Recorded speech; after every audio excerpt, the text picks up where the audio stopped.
кто со мной чашечку кофе пьет? Делаем чашечку кофе. Я такую даже побольше чашечку делаю, потому что никак не разойдется погода. Дождь и серо. Вот уже беру третью чашечку кофе.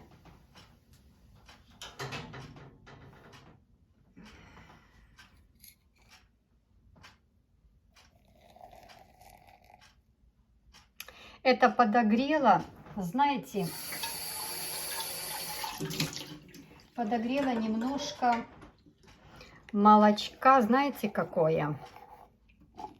Oat milk, овсяное молоко. Вот его подогрело. Сейчас добавлю водички. И вот такую чашечку кофе. Вот такая будет чашечка кофе насыщенного. Сейчас еще сюда добавлю кипятка. Захотелось такого горяченького кофе.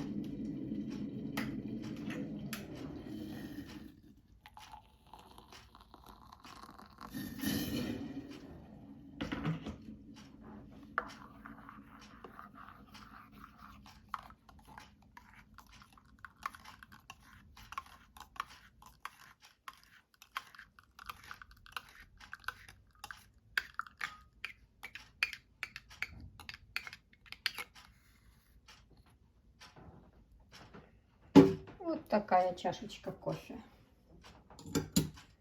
Знаете, даже, может быть, еще чуть-чуть добавлю кипяточка.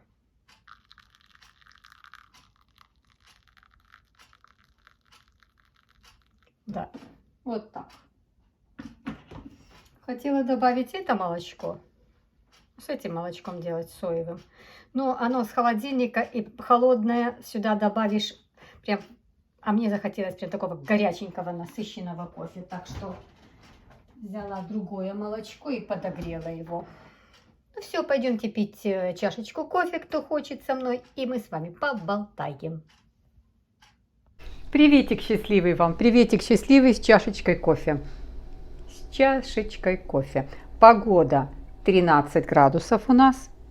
Дождь. Целый день дождь. Тучи просто на голове.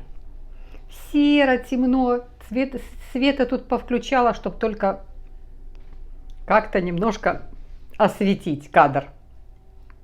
Кто хочет чашечку кофе со мной, кто хочет на зарядку, как хотите. И мы с вами поболтаем. Валя пишет, Ткачук. Розаночка, а если действительно виноват, то не нужно обвинять. Если действительно виноват, то не нужно обвинять. Умница моя, очень хороший вопрос, очень хороший вопрос. Понимаете, обвинять, себя обвинять за что-то, если ты не можешь это исправить. Вот ты себя каким-то определенным образом на сегодня, ты такая взрослая и считаешь, что ты себя неправильно вел с ребенком, со своими детьми. Неправильно. Ругался, кричал, кто-то даже руки распускает. Вот ты себя не... Что ты можешь сделать? На сегодня что ты можешь сделать? По отношению к себе. Вот что ты можешь сделать? Ты в то время вернуться не можешь. Изменить ничего не можешь. Самое лучшее, что ты можешь для себя сделать, это себя не трогать, не обвинять себя в этом. Потому что на сегодняшние твои мозги и понимание ты бы так не сделал. Поэтому что себя за это обвинять? Что ты еще можешь сделать? Не обвинять себя, а что ты можешь сделать? Извиниться перед детьми. Перед ребенком извиниться. Я была не права, я была молодая, я не понимала. Со мной тоже так делали. Мы применяем по жизни, мы с вами очень становимся и отражение наших родителей. Смотрите в зеркало. Мы отражение наших родителей, а дети – это наше отражение. Когда удивляешься, ну надо же, мне так дочка сказала. А ты как дочке говорила? на моей практике, ну, на моем жизненном опыте есть с кем я все годы, много лет находилась, и я видела. Но я не специально что-то там запоминала, какие-то ситуации, не специально, но оно и мне запомнилось. Вот когда ребенок подходит к маме, мама ему говорит: ну отстань, мне некогда, потом. Ну не трогай, не трогай меня, потом. Вырастает потом ребенок. Как он себя с этой матерью ведет? Так же холодно. Но не потому, что мама виновата. Она не понимает, она не понимала. Или ребенок виноват. Так у него запечатлилось. Отстраненный, ненужный, неважный, всегда некогда. Вот так, когда она обращается потом к своему ребенку, то ребенок говорит: не отвечает. Допустим, написала, а ребенок не отвечает. Она мне не отвечает, или там он мне не отвечает. В детстве так же ты поступала. Просто мы это не фиксируем. И не потому, что мы плохие люди, потому что мы не понимаем. Ну и за что ты будешь себя обвинять? Ну за что ты будешь себя обвинять? Потом, знаете, жизнь сама так распределит, все наказания ты уже понес. Ты несешь в течение жизни, все равно ты их несешь. Еще и сам себя потом будешь добивать. Так что, Валя, ни в чем себя не обвинять и никаких к себе претензий. Не так выучилась, не на того выучилась, не за того замуж вышла, не так детей воспитываю, не так поступила с мамой, не так там-сям. Ну и живи вот с этим всем хороводом.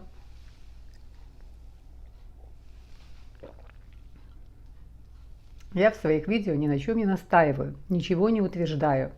Это моя философия жизни. Моя философия жизни, которую я никому не навязываю.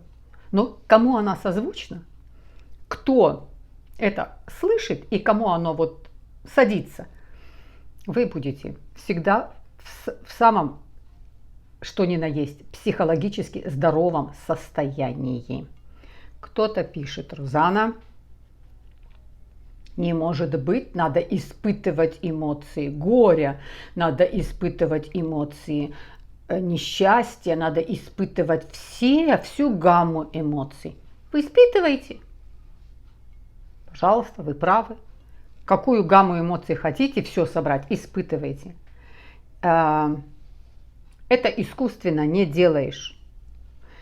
Ты единственное, что можешь, поддержать свой стержень. То есть всегда держи этот позитив. И когда к тебе приходит горе, когда к тебе приходит несчастье, а не может человек прожить, не испытывая это. Все равно ты по жизни что-то приходит, какие-то вещи, с которыми ты сталкиваешься. И когда у тебя есть стержень, когда у тебя есть позитив, философия жизни, сила духа, ты отталкиваешься, решая свои проблемы, которые пришли, ты от этого отталкиваешься. А не от того, что ты злой, раздраженный, агрессивный, унылый, разочарованный. Ты тоже от этого отталкиваешься. Результат какой?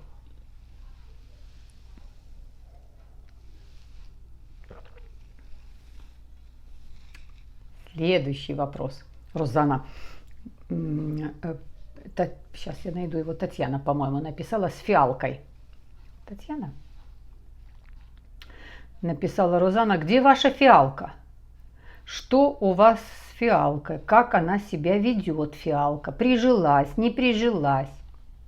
Помните, я покупала фиалку. И эта фиалка шла с цветочки на ней были.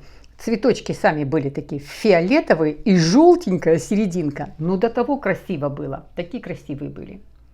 И фиалку я покупала вот в этом горшочке. Вот в этом горшочке. Вот тут горшочек был. Вот с этой подставочкой. Вот здесь это была фиалочка. Она здесь посидела, эта фиалочка. Я с ней очень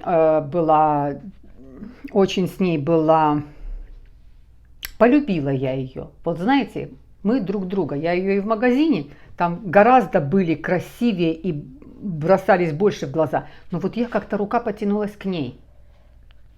И мы загадали желание все вместе. Ну, во всяком случае, я точно загадала желание на эту фиалку. И желание было такое: как только она даст цветение, вот чтобы закончилась война.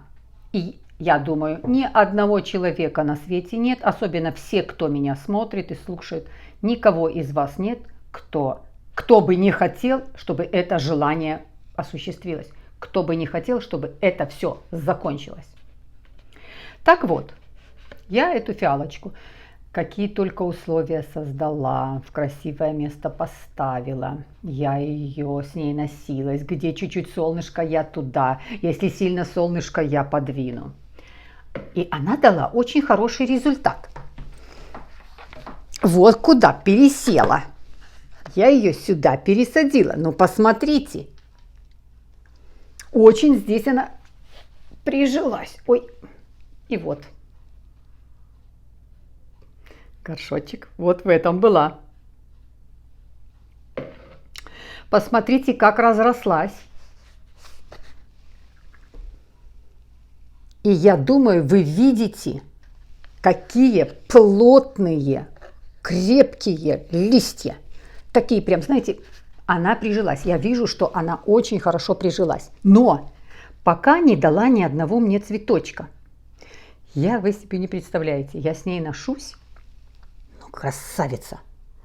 Красавица. Вот я ее, вот сюда пересадила. И каждый день я с ней разговариваю, я ее пестую, я ее лелею, я ее то как кошку, там где солнышко, туда. Я с ней очень бережно, я ее очень люблю, очень хочу, чтобы исполнилось это желание. А знаете, с этим желанием, я думаю, не только у меня, у очень многих тянется одно за другим. Вот оно, понимаете, оно на весь мир как-то тянется. Вот она нужна. Уже вот окончание этого всего, оно уже нужно. Так вот, каждый день бегу и так рассматриваю. И знаю, как только появятся. Вот понимаете, она не дает пока цветочки. Кстати, может быть, вы напишите, скажете, может быть, как-то это только вот фиалки, кто разводил, может быть, этот процесс такой... время берет или как вот она, пока не дает мне, но она в роскошном состоянии. Она должна дать.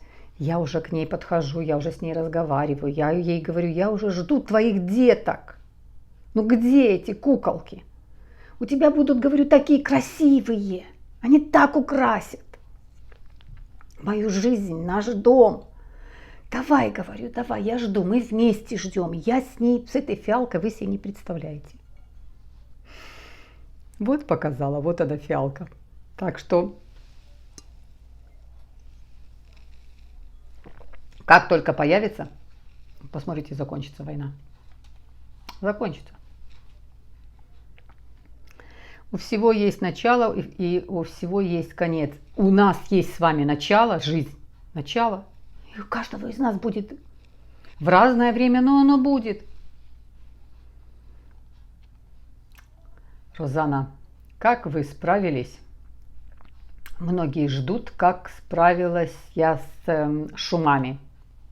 Вот вам расскажу философию, которую я всегда говорю. Подложите философию, подложите философию. Вот что это такое? Вот сейчас я вам расскажу, как я справилась. Я живу в очень шумном месте, я уже говорила. Дом очень старой постройки, слышимость приличная.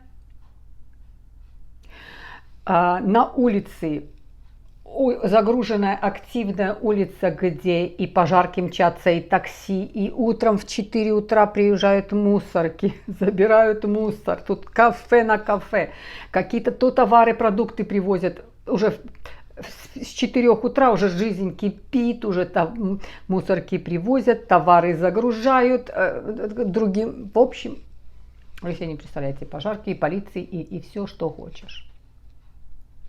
Очень шумно. Причем у нас, если сирену включили, 2 ночи, 3 ночи, нет проблем, сирена может. Летит пожарка, если хоть одна маленькая где-то машина уже включает сирену. То есть очень шумно. Какую философию я под это подложила? Я его не слышу. Меня это не раздражает. Это ни на секунду не влияет на мой сон. Это вообще не... И что я сделала? Просто, как всегда. Вы же знаете, я всегда говорю, жизнь очень простая. Найди любую философию, подложи философию жизни. У меня соседка здесь живет, девочка, студентка. И апартмент ей купили родители. Родители из другой какой-то страны. Я не знаю откуда, может быть из Франции. Я не знаю, не знаю откуда девочка. Ну, девочка, ну ей уже лет под 30. Вот эти апартменты ей купили родители. И, конечно, у нее всегда молодежь собирается. Они какие-то пати всегда. Все в пределах. У нас в 11 часов все, ты должен выключить музыку. Но они музыку выключат. Но они остаются, они разговаривают, они общаются, смеются. Слышимость приличная. И здесь постоянно какие-то у них activities, мероприятия.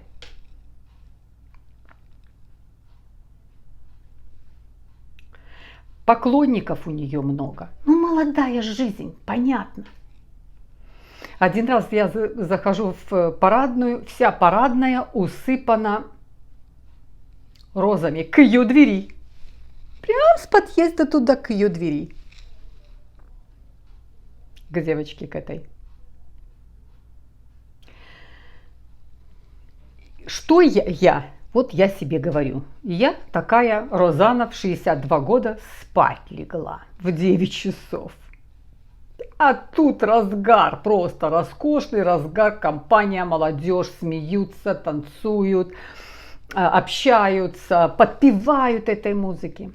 И я себе говорю, какое счастье, философия жизни. Я слышать могу, я могу слышать. Сколько есть с определенного возраста хуже слух, и все, ты уже ничего не слышишь, и начинаешь, ничего не слышит человек. Первое, какое счастье. Второе, какое счастье. Молодежь, они радуются, они в хорошем настроении, они такую дают энергию. Никто не плачет, никакие горести, никакие разбираловки, никакие трагедии. Радость. Энергия радости. Я себе думаю, это кипит жизнь, просто кипит жизнь.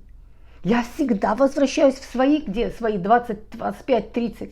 Где столько было радости, и интересно было, и компания интересна, и сидеть интересно было, и песни где-то попеть, и обменяться информацией, и вкусно покушать. А что с ними? То же самое?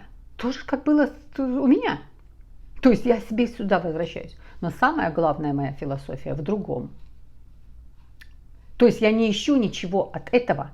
Вот изначально не говорю, ну что это такое, сколько можно эти гулянки, сколько можно это вот так, почему так не соблюдают, слушать, столько слышать, не могу уснуть, меня.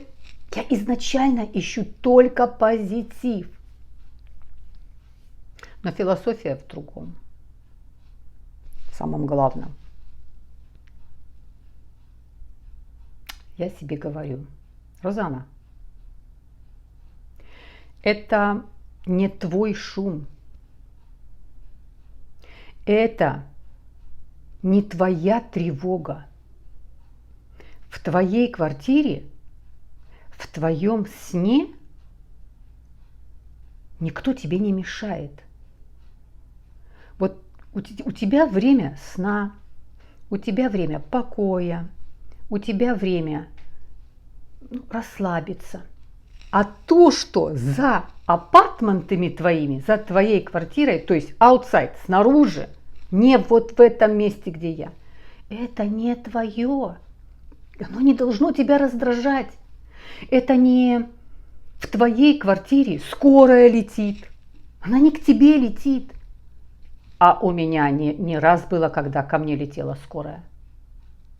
По жизни, что происходило в моей жизни, в моей семье, когда я слышать, это что мне делало, и что случалось, когда ко мне домой летела скорая. В моей семье. Я знаю, что такое, когда летит скорая к тебе. Это летит скорая, это не твоя. Полиция, это не твое. Мусорка, это не твое, это не с твоего дома забирают что-то. Или, понимаете? Я в таком нахожусь, сама себе говорю. Твое время покоя, сна, ты в безопасности, ты все остальное, это outside, это не твое. Твое все в порядке, спи, это не должно тебя раздражать. Вот когда ты вызовешь скорую, у тебя дома плохо с кем-то, и эта скорая летит, вот это ты будешь ее ждать. Она тебя будет просто каждую секунду будешь ее ждать. А это летит не мое, оно не должно меня раздражать. Это не мое, это не моя, не мой шум. Всегда себе скажите, соседи там где-то соседи, это у них шум, это не у меня. Я его слышу, потому что я слушаю, я раздражаюсь. Если я буду понимать, это не у меня. А что у меня? А у меня сон, у меня время сна, у меня время покоя. Вот ты как-то настолько абстрагируешься от этого, ты его не слышишь. А даже если слышишь, оно не раздражает.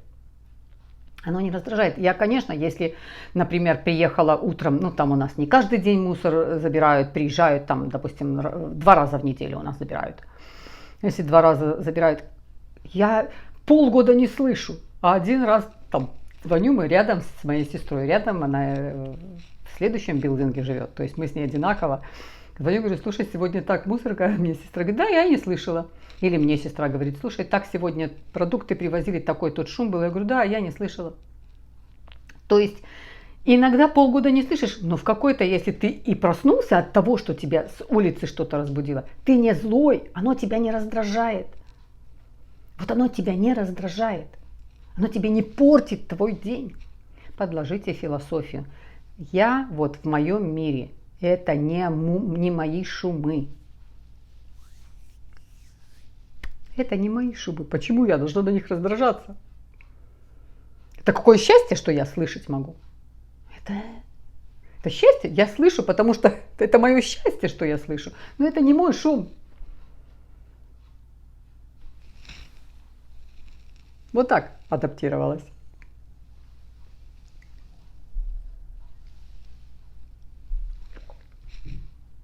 Может, получится у вас. Еще раз говорю, я ни на чем не настаиваю, ничего не утверждаю. Кто услышал, тот услышал. Кто не хочет настроить свою энергию на позитив, настраивайте, как вам удобно. Вы тоже правы. Кто хочет перепад иметь настроения, перепад эмоций для того, чтобы тебе хорошо было, чтобы у тебя было, еще раз говорю, это не эйфория. Когда ты в позитиве, это не эйфория. Ты ровный. Эйфория – это когда ты up, высоко. И когда ты в миноре, ты вниз ушел. А это ровно. Но кто хочет вот это вот резкие эти ощущения получать и считает, что не может быть вот так, вы ощущайте прекрасно. Up and down, идите вверх-вниз, вверх-вниз, пусть у вас.